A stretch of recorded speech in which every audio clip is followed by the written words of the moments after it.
अमरावतीत अवैध रेती माफियांवर पोलिसांचा मोठा प्रहार आणि मध्यरात्रीच्या कारवाईने एकच खळबळ उडाली आहे.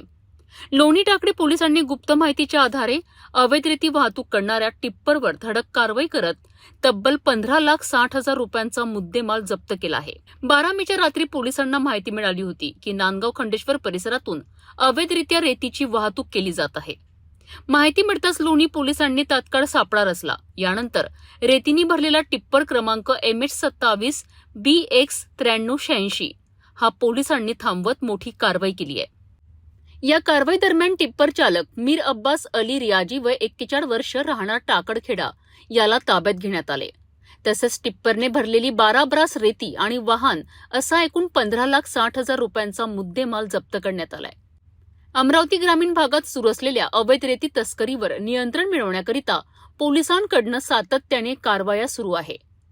त्याचाच भाग म्हणून ही मोठी कारवाई करण्यात आल्याचे सांगितले जात आहे. या प्रकरणात आणखी कोणाचा सहभाग आहे का, रेती नेमकी कुठून आणली जात होती याचा आता पोलीस सखोल तपास करीत आहेत. अवैध रेती माफियांविरोधातील ही कारवाई आता परिसरात चर्चेचा विषय ठरत आहे.